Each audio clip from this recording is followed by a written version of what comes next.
Well, I like movies that aren't typical, that have unique story structures. I certainly haven't ever read a screenplay like Lord of War before. A lot of times you see pictures that deal with the sort of the drug business, but very rarely do you get to have a what appears to be an inside look at the gun business. It's really a snapshot of a character who walks his own moral line in a way, who sticks to his own code that he's defined for himself in a world very much grounded in reality, and also a snapshot of how our world works today and what happens behind the scenes, what a lot of people suspect, as opposed to kind of what we see on the news every evening. It's an in-depth character analysis told from the perspective of an unlikely protagonist in Yuri Orlov. You wouldn't normally see a movie told from the actual gun runner's eyes. You'd probably see it more expressed from Ethan Hawke's character's eyes, the Interpol agent who's tracking him.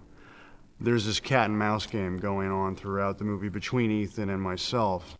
One of the things I felt when I first read the script was how perfect a part it was for Nicolas Cage. He's a great actor, and this is the kind of role that I don't think anybody in the world could do better than he could. So the project's really fortunate to have him involved. I worked with Andrew Niccol a few years ago on a film called Gattaca, and so I first heard of this film when he sent me the script, and I'm a real kind of diehard fan of Andrew's. I really believe in him, and it just was really wanted to be a part of it. Jared is a lot of fun to be around. His character is kind of like, although he's my brother in the movie, I feel like in a lot of ways it's more of a father-son relationship because our parents, let's face it, they raised a drug addict and a gun runner, and we're sort of out there on our own. So I think we're closer than we are with our own parents. And he's someone who's very excited about anything creative. He's interested in all sorts of art forms. Nick and I, from the first rehearsal, had a very natural connection. We got along great. We understood each other. We have the same sense of humor. We like to banter about similar things, and I was a big fan of his. Been a big fan of his since I was a kid. I grew up watching his movies, so for me it's a dream just to be on set with him. Andrew is an artist.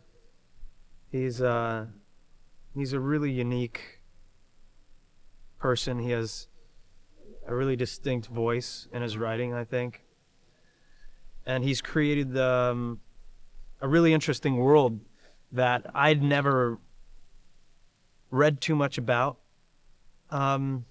Lord of War is distinct. It's all its own. There's never been a film, I think, that's touched on the territory this film has. And I like movies like that. I like films that take me to another place, that teach me things, that show me a different side of the world. The logistics of this film was very ambitious for the budget. I've been involved in 4 other movies, and there isn't, I don't think, a single gun in them. This film is wall-to-wall guns. Action! The film as a whole, I would sum up and say it was an adventure. We were very conscious from an early stage that the film demanded an enormous amount and an array of weapons. From the Kalashnikovs to the tanks to the arms fair. And many minibus scouting journeys, conversations were spent discussing how we were going to appropriate the vast array of weapons that we needed. In fact, it was almost akin to being an arms dealer because I had to arrange so many weapons each day. The strange thing, I almost had to get into the head of an arms dealer. I came across a number of guys in the making of the film, a number of arms dealers, and I actually liked them, which was the disturbing part of it, I think. When I first read the script, I wasn't sure I really wanted to be this character, because I was afraid of getting in my head too much and the things that he's really doing. A lot of times you see pictures that deal with the sort of the drug business, but very rarely do you get to have a what appears to be an inside look at the gun business. It seems like there's something very honest about this and very truthful about it. There's a scene in the movie where there are 50 Soviet T-72 tanks, and they were owned by one private arms dealer in the Czech Republic. And he said, there's just one catch. You know, you can have them for your movie, but I need them back by December because I'm selling them to Libya. Life kept imitating art because, you know, you're in Africa and you want a plane to replicate an arms dealer's plane. And where do you get one? Well, you actually rent it from an arms dealer. And so the plane in the film was running real guns into the Congo a week before we were filming it with fake guns. And the Russian crew would say, it looks authentic. When I needed 3,000 Kalashnikovs for this armory that Nicolas Cage's character walked through with his uncle, it was cheaper to get real guns than fake guns.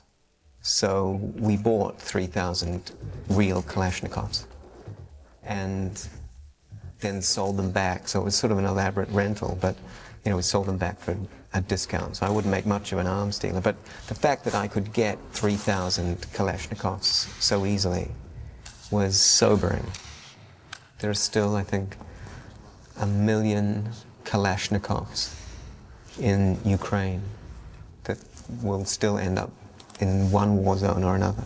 It is a sort of a great unexplored consequence of the end of the Cold War, that there was suddenly warehouses full of weapons and no one watching them, and most of them ended up in Africa.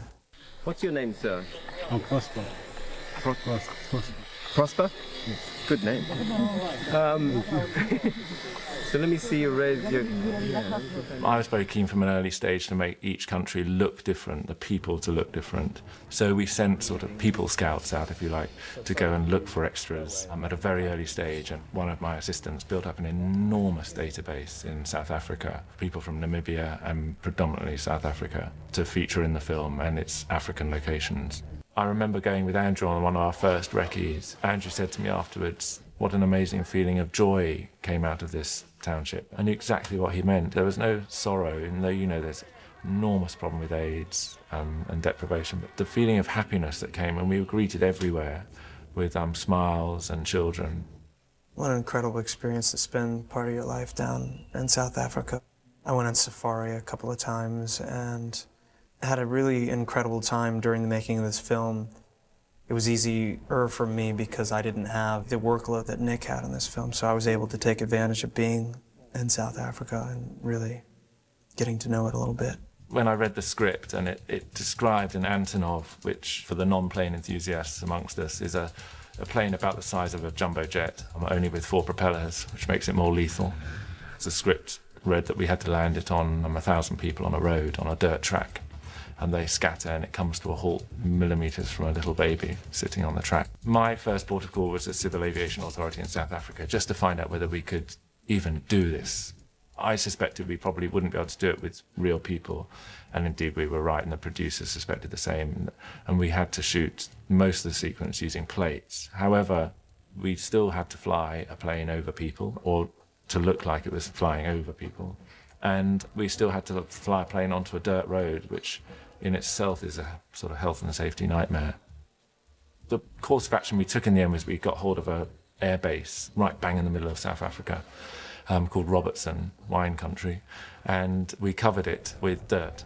So it was a metal road underneath, but then dirt on top. Okay, everybody. We are now going to bring the plane into land. We will roll all cameras when it comes into land. Then we came to film the actual stunt, of which only one element meant that we physically had human beings on the road and the plane on the road as well. Although the plane was half a mile up the road and the human beings were half a mile down the road, we, through the joy of long lenses on the cameras, Amir brilliantly made it look like they were right next to each other. Drop the turret and cut on to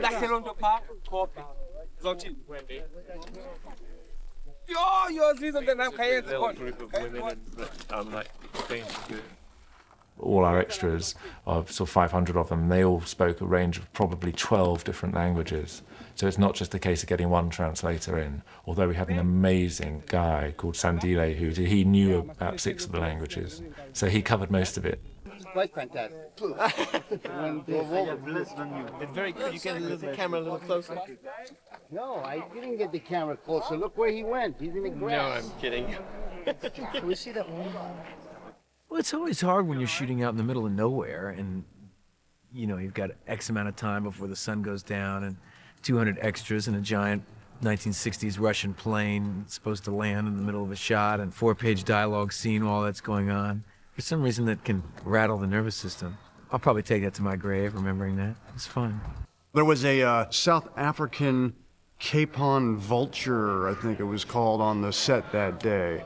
And I had no doubt that this thing was a very ferocious Velociraptor from like Jurassic Park. I mean, the thing was a dinosaur. And it was yelling, it was like squawking and jump hopping, and it had these talons that if it landed on any part of you, you'd be in pieces. So I was sort of taken by that. And they were feeding it baby vultures, which made the whole scene more horrifying. We found this guy who we'd auditioned and found he could lie very, very still for a long time because the vulture trainer had told us that the only way the vulture would go onto him is if he actually thought that this guy was dead. But on the last take, this vulture just went ka-chunk straight. I think it was his hand or something. Anyway, this poor guy who'd been brilliant, I mean just brilliant, and lain there so still, got the shock of his life as this bird just pecked away at his hand. And it didn't hurt him, he was absolutely fine, and he laughed along with us. And it just, the sort of release at that moment, I mean, there are moments in filmmaking when you just think, what are we trying to do? And then I'm working with Sammy, who plays Andre Baptiste Jr.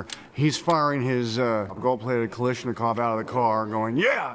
And there's 2 Liberian girls dressed as cheerleaders from the football team back in the States. The whole thing was very bizarre. We're going to give you some rifles.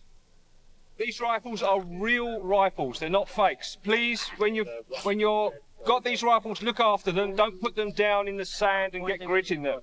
Some of you may have to fire these rifles, okay? So we don't want to get sand in so they don't work. We don't want sand flying across the set. So look after them as if they were your personal property. We shot very close to Namibia in 120-degree heat. And we were filming 4 different countries in the desert. But it was hot, and of course we were at the end of the shoot. So we were tired, and we were doing big explosions. On the truck here, we're weakening it in such a fashion that it looks like a whole bunch of ammunition was set off by a hand grenade. And again, we're not going to the Hollywood fireball, so the Tyran and his crew have worked on this truck, weakening it in specific areas, putting in cannons into the frame to crack and break the frame and fragment the frame, cannons to throw things high up in the air, plus we're also feeding the explosion with large volumes of oxygen, to give it a quicker flash. Basically, this way it's safe. We're going to have a man in very close proximity. The area of projection of debris is designed in such a way that it will not project left or right of a specific cone in which our stunt double is going to be running. And hopefully, other than needing a change of underwear and taking out some earplugs, he should be all right. Stand by. We are rolling. And action!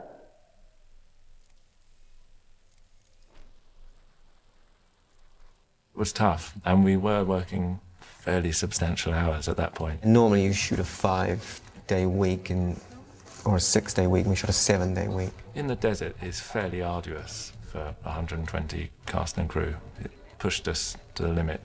That night, I've never seen 120 people get out of a location so fast.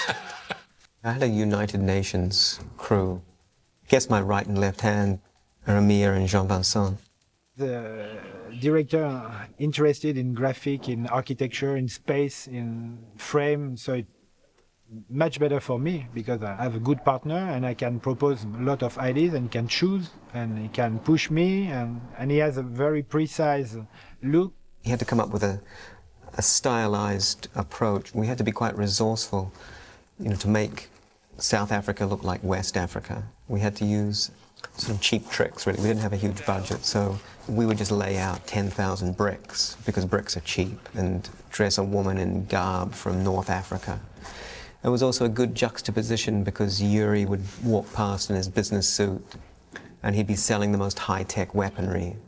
And yet in the foreground you have all of these sort of ancient bricks drying there, and it just gave a good contrast to the worlds. This kind of job is good for me and exciting, and at the same time very tough, because every set has to be perfect, and normally I can find 10 or 15 sets less important, so my crew can relax a little bit, but for this one it's impossible. Jean Vincent is an element all to himself. He is extremely talented. He trained as an architect. He always gives a refreshing angle on something. You know he could actually build the house physically properly if he had to. So his sets are extraordinary. The pattern of this movie all the time is like a casing, a bullet, a circle. A lot of design are based on the cylinder or the circle, and we circle around. So it's very graphic but very beautiful. That's good, actually.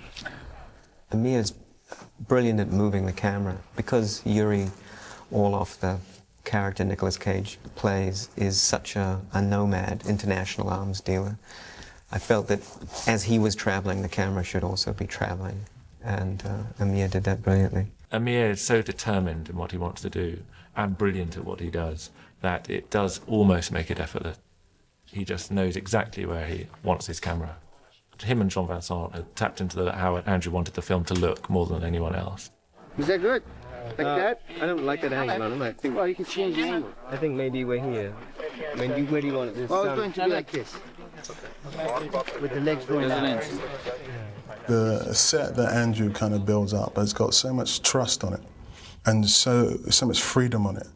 You can try anything. You can do anything, and then, if it doesn't work, we'll cut it.